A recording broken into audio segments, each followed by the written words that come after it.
So was Ableton your first DAW?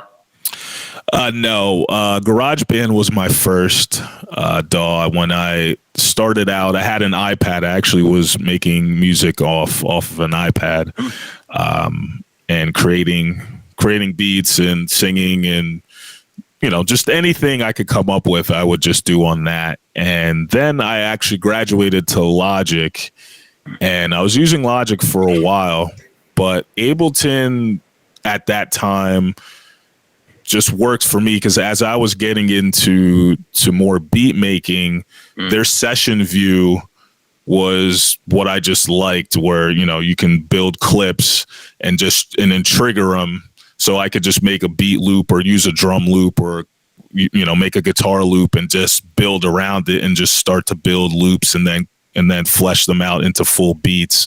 So I switched over to that, and I bought I forget the Ableton. What is this called? Push? The Push. Yeah, sorry.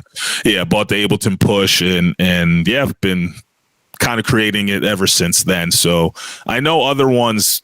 I think Logic's update now, they have some similar features to Ableton now, but just at that time, Ableton was doing something that fit me better than Logic did. So that's why I switched. Yeah.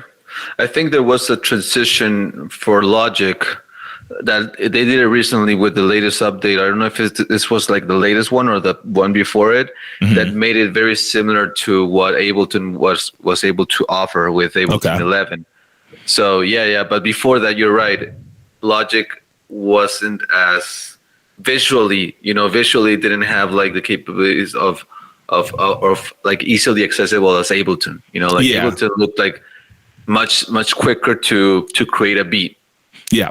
Yeah, and that's what drew me in. I saw videos of other producers I liked that were using Ableton, and I just liked the fact that they could do that because at first I wasn't able to do those things in Logic. So I'm like, let me try this out. Tried the trial and was hooked, and I said, you know what, I'm buying it.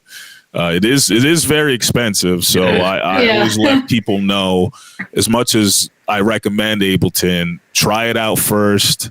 Make sure you really like it, and because it costs a lot of money, and you still have to pay when you upgrade, which is a tough pill to swallow. Every time they upgrade it, you still got to, depending on what version you have, it's a discount, but you still got to pay, which kind of stinks. But I like it, so I deal with it.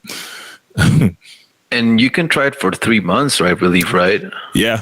Yep. 90 days, and make your decision. So I get questions like that, and I'm saying I let them know. I give them a whole bunch of free ones to try out, but I was like, hey, try out Logic, try out Ableton, which is my favorite, and you have 3 months to make your decision.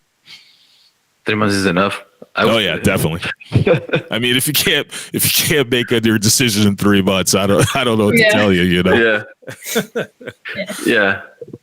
I mean, at some point, with me, Logic made sense because I was using Pro Tools, and I just didn't like the subscription-based program. I thought I was going to pay more at the end or the rest of my life for a program that I was, and I didn't like the interface as much. I felt like an old machine. Yeah. It still looks that way to this day. Yeah. And I've had so many people saying that the MIDI, working with MIDI is not as good as with Logic, or even Ableton, which is I think one of the best. But I don't like the MIDI system that they have. Not to rest on Pro Tools, but it's not like the most appealing. I mean, DAWs, not all DAWs are for everyone, and you just have to find the one that fits you. And my kind of long life advice for that is just to stick with that one. Whatever one works, just stick with it. Don't be the one switching back and forth, because they all do different things and different commands, and it's just way too much stuff to remember. So I would say stick with one, master it, and create.